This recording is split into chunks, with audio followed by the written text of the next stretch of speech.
हैं पंजाब केसरी राजस्थान और आपके साथ हूं मैं सौरभ दुबे। राजस्थान की एसआई भर्ती 2021 अधर में लटकी है। लाखों युवाओं का भविष्य आज भी राजनीतिक बहस और सरकारी फाइलों के बीच उलझा है। हाईकोर्ट तक फटकार लगा चुका है, लेकिन सरकार अब भी रिपोर्टों और बैठकों में उलझी है। मेरा सवाल साफ है, आखिर युवाओं को न्याय कब मिलेगा? विस्तृत चर्चा के लिए हमारे साथ है भाजपा प्रवक्ता प्रीति शर्मा जी और कांग्रेस प्रवक्ता अनुश्री शर्मा जी। आप दोनों का सबसे पहले पंजाब केसरी राजस्थान में बहुत बहुत स्वागत है। प्रीति जी, सीधा सवालों से शुरू करेंगे और मेरा पहला सवाल आपसे है। सब कमेटी की बैठक हो चुकी है, हाई कोर्ट इंटरवेन कर चुका है, युवा मैदान में है, तो किस चीज़ का इंतजार है? क्यों नहीं हो रही है एसआई भर्ती पे कोई फैसला? सौरभ जी, माननीय न्यायालय के में विचाराधीन है मामला। याचिकाकर्ताओं ने एक याचिका लगा रखी है। कमेटी की मीटिंग्स चल रही है। 26 तारीख का समय दिया गया है। 26 तारीख को हमें जवाब पेश करना है और जो भी डिसीजन होगा वो वहां पर दिया जाएगा। लेकिन मैं आपको बता देती हूँ, 2021 में जब ये पेपर लीक हुआ था, उस समय अगर इस भर्ती को रद्द कर दिया जाता तो शायद इतना नुकसान उन लोगों को नहीं होता जो लोग ऑलरेडी पेपर में मेहनत करके पास हुए थे। क्योंकि समस्या यहाँ पर उत्पन्न होती है कि 2023 में जब एसआईटी गठित हुई, उसके बाद लगातार लोगों की धरा पकड़ी शुरू हुई और जब पकड़े पकड़े गए जो लोग, आप देखेंगे लोगों को गिरफ्तार भी किया गया। टॉप 45 की बात करते हैं तो टॉप 5 रैंक के लोग इसमें गिरफ्तार हुए। साथ में अधिकारी भी गिरफ्तार हुए, आरपीएससी के मेंबर्स भी गिरफ्तार हुए। लगातार अभी भी गिरफ्तारियां चल रही हैं। तो मामला क्योंकि विचाराधीन न्यायालय के अंदर है, तो न्यायालय में तो हमें जवाब देना ही है। लेकिन आप कहते हैं कि इस भर्ती को रद्द किया जाए या इस भर्ती को कंटिन्यू किया जाए, उस पर जो असमंजस की स्थिति है वो असमंजस नहीं है बेसिकली। क्योंकि हमें इस समय हम उस मोड़ पर खड़े हैं कि हमें उन लोगों का भी हित देखना है कि जो लोग पास हुए हैं मेहनत करके, तो उनको किस तरीके से सेग्रीगेट किया जाएगा या किया जा सकता है या नहीं किया जा सकता। तो आज जो मीटिंग हुई उसमें इसी 5 विषयों पर चर्चा हुई। जैसे कि पहला ये था कि उच्च न्यायालय में जो कार्रवाई चल रही है उस कार्रवाई में हमने क्या दलीलें दी और हमने क्या उत्तर दिया, प्रत्युत्तर दिया और हमसे क्या मांगा गया। दूसरी चीज, जो याचिकाकर्ता है या जो अभ्यर्थी हैं, उन्होंने क्या, उनकी मांगे हैं, वो क्या चाहते हैं। और रही बात सड़क पर युवाओं की, देखिए हम युवाओं के हित के लिए ही काम कर रहे हैं, क्योंकि ये पेपर लीक का जो मामला है ये छोटा मामला नहीं है। इसको जड़ से मिटाना बहुत जरूरी है। अगर इसका एक भी दीमक अभी सोसाइटी में, समाज में रह जाता है और आगे इस तरीके की घटनाएं होती हैं, तो ये कुठाराघात होगा युवाओं के साथ। तो युवाओं को ये भी समझना पड़ेगा कि इस समय जो प्रक्रिया सरकार अपना रही है लोगों को पकड़ने की, इस बात की तह तक पहुंचने की कि ये किस स्तर तक यहाँ पर लोग जुड़े हुए हैं इस पेपर लीक के मामले से, जी कहाँ तक इसके पेज फैले हुए हैं, कहाँ तक इसके पैर जी फैले हुए हैं, किस किस राज्य में इस तरीके, क्योंकि आप देखेंगे पेपर लीक कोई सामान्य घटना नहीं है। और लगातार बच्चों का भविष्य, युवाओं का भविष्य इस पेपर वजह से परेशान होते हैं। युवा जो मेहनत करके पास होना चाहता है, लेकिन इन ऐसे लोगों की वजह जी, से वो ठीक पास है। नहीं हो पाता। तो जी युवाओं बिल्कुल। के लिए बहुत बड़ी है, उनको थोड़ा सा सब्र रखना पड़ेगा, जी क्योंकि उनके भविष्य के लिए ही ये चीजें की जा रही हैं। जी बिल्कुल। अनुश्री जी, मेरा अगला सवाल आपसे है और आपके पास इस सवाल के लिए दो ऑप्शन है। सवाल ये है कि इस पूरे मामले का जिम्मेदार कौन है? पहला ऑप्शन है कि भाजपा और दूसरा ऑप्शन आप खुद, कांग्रेस। सौरभ जी, देखिए, बहुत अच्छा सवाल पूछा है और निश्चित तौर पे आपने खुद ने जब ओपनिंग नोट लिया तो उसमें खुद ने बोल दिया था कि जब हाईकोर्ट तक ने फटकार लगा दी है तो क्यों सरकार असमंजस की स्थिति में उलझी हुई है, क्यों इस एसआई भर्ती परीक्षा को रद्द नहीं करती है। अभी ये बात कर रहे थे कि हाईकोर्ट में मामला विचाराधीन है, लेकिन माननीय न्यायालय ने ऐसी ऐसी कोई रोक नहीं लगा रखी है कि इसको आप रद्द नहीं कर सकते या युवाओं के भविष्य से संबंधित कोई फैसला नहीं कर सकते। बार बार इस चीज से बचना कि मात्र माननीय उच्च न्यायालय में विचाराधीन है, ये चीज सरकार को शोभा नहीं देती है, क्योंकि सरकार किस स्थिति में काम कर रही है, किस दिशा में काम कर रही है, सरकार को ये सोचना पड़ेगा। आज अगर जो फरवरी में भी रिपोर्ट आई थी, उनके ओपिनियन भी यही आ गए थे कि 80% से ज्यादा एसआई भर्ती परीक्षा में धांधली हुई है। आज अगर 80% से ज्यादा एसआई भर्ती परीक्षा में धांधली हुई है, माननीय उच्च न्यायालय भी फटकार लगा चुका है, और फिर किस स्थिति पे आके ये कौन सी मीटिंगें कर रहे हैं, काफी समझ से बाहर है। मात्र ये नहीं कह सकते कि 2021 में क्या हुआ था। 2021 में जब हुआ था तब तो दीदी एसओजी ने भी कार्रवाई की थी, गिरफ्तारियां भी आगे होती गई थी, हर चीज का समय होता है। आप उस समय रद्द करने की बात कर रहे हैं कि हमने उस समय रद्द क्यों नहीं करी। प्रक्रिया तो 1 2 3 4 प्रक्रिया तो शुरू से ही चलती आएगी ना। आज 2025 की स्थिति है, 25 की स्थिति को आप तय क्यों नहीं कर रहे हैं। सौरभ जी, बार बार मामला मुद्दा गरमाया इंटरप्ट हुआ है करना आपके चाहूंगी। बीच। जी नहीं, मेरे को आप डिस्टर्ब मत करें, आप बोल दीजिएगा, आपका भी समय आएगा। मैं सिर्फ इतना ही पूछना चाह रही हूँ कि 2025 में भी इतना मामला गरमाया हुआ है एसआई भर्ती परीक्षा का। हर तरफ से आपके खुद की जो रिपोर्ट्स आई है उसमें आया है कि 80% से ज्यादा धांधली है। फिर किस चीज का आप वेट कर रहे हैं कि आप उस भर्ती परीक्षा को रद्द नहीं कर रहे। अगर युवाओं के भविष्य की बात है तो आप उनके भविष्य की स्थिति को तो समझिए। आज का युवा ठीक है हर आए दिन आत्महत्याएं हो रही है। क्यों? क्योंकि युवा जो है वो अपना भविष्य तय नहीं कर पा रहा है, और इस स्थिति में अगर आप इस निर्णय को इतना लंबा विचाराधीन रखेंगे तो युवा ठीक कहाँ है। जाएगा, आप उसका जवाब दीजिए। प्रीति जी से समझ लेते। प्रीति जी क्या बोलना चाह रही हैं आप? सौरभ जी, पहले तो मैं ये बोलना चाहूंगी, जैसा कि मेरी छोटी बहन बोल रही हैं, बार बार बोलती हैं कि एसओजी ने गिरफ्तारियां की थी और ये हुआ था वो था। 2021 में ऐसा कुछ नहीं हुआ था। 2021 में अगर पेपर इस एसआई भर्ती को लेके पेपर लीक के मामले में स्टैंड ले लिया गया होता तो आज ये स्थिति नहीं होती। दूसरी चीज, एसआईटी गठित हुई 2023 में सरकार आने के बाद, धरा पकड़ी शुरू हुई 2023 में सरकार आने के बाद, और लगातार आरपीएससी के जो मेंबर्स पकड़े जा रहे हैं और जो टॉपर्स पकड़े जा रहे हैं, ये 2023 में सरकार आने के बाद पकड़े जा रहे हैं। तो लाइव झूठ बोलना तो बंद करें। तीसरी चीज बात करें, ये आत्महत्याओं की बात करें, तो मैं आपको बता दूं, एसआई भर्ती 2021 की बात करती हूं मैं। एसआई भर्ती जब पेपर लीक हुआ तो मैं इनसे ये पूछना चाहती हूँ कि कितने ऐसे बच्चे हैं जिन्होंने एसआई भर्ती का पेपर रद्द ना होने की वजह से सुसाइड कर लिया हो। पहले ये बता दें कि आत्महत्या हो रही है। तीसरी चीज मैं बताती हूँ कि जो लोग धरने पर बैठे हैं, आज अब हनुमान बेनीवाल जी की बात करते हैं, जब कांग्रेस की सरकार थी उसमें वो सहभागिता निभा रहे थे, उस समय उन्होंने ये स्टैंड क्यों नहीं लिया था। आज जो युवा है जो सड़कों पर बैठा है, जो बेरोजगार युवा, जिसको कहते हैं बेरोजगार युवा, जो सड़कों पर बैठा है, जो चाहता है कि एसआई भर्ती रद्द हो, उन युवाओं से मैं आपके चैनल के माध्यम से ये निवेदन करना चाहती हूँ कि आप परिस्थितियों को समझें। आप ये सोचें कि ये पेपर लीक का छोटा मामला नहीं है। इस पेपर लीक के मामले की तह तक जाना बहुत जरूरी है। सरकार जो भी डिसीजन लेगी वो आपके हित में लेगी, चाहे पेपर रद्द होता है या पेपर नहीं रद्द होता है, ये माननीय न्यायालय का निर्णय होगा, क्योंकि मामला अब न्यायालय में विचाराधीन है। जो सरकार जी से जवाब प्रीति जी, मांगा गया है, सरकार मैं एक न्यायालय सवाल के अंदर पूछना चाह अपना रहा हूँ जवाब यहाँ। प्रस्तुत करे। जी, जी, ये सवाल मेरा ये है कि तो फिर आपको क्या लगता है कि जो राजनीतिक पार्टियां युवाओं को लेकर सड़क पे उतर रही है, क्या वो उनको बरगला रही है?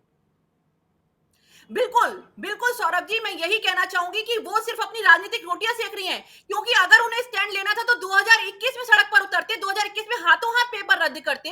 उस समय पेपर रद्द करने की मांग क्यों नहीं उठाई थी? क्योंकि हम लगातार उस समय पेपर रद्द करने की मांग उठा रहे थे। लेकिन आप देखेंगे 2021 में कांग्रेस की सरकार ने कोई इस तरीके का फैसला नहीं लिया कि पेपर लीक को लेकर। और पेपर लीक की घटना जब हुई 2000, आप जब से कांग्रेस की सरकार आई 2018 से लेकर 23 तक कितने सारे पेपर लीक हुए, और जब पेपर लीक पर एसआईटी गठित हुई तो आपने ये देखा ठीक है होगा कि केवल इसी पेपर को लेकर नहीं, और भी कितने पेपर्स को लेकर लीकिंग का मामला सामने आया है। तो जब ठीक है तक इस मामले की तह तक हम नहीं पहुंचेंगे तब तक इस समस्या का समाधान कैसे होगा। ठीक इस है समस्या को जड़ से खत्म करना बहुत जरूरी है सौरभ जी। आप बिल्कुल देखेंगे जब नीट का पेपर लीक हुआ था, नीट के पेपर को लेकर सुप्रीम कोर्ट ने, माननीय उच्चतम न्यायालय ने जब निर्णय दिया था तो पेपर को रद्द नहीं किया था, क्योंकि वो भी बहुत बड़े स्तर का पेपर था।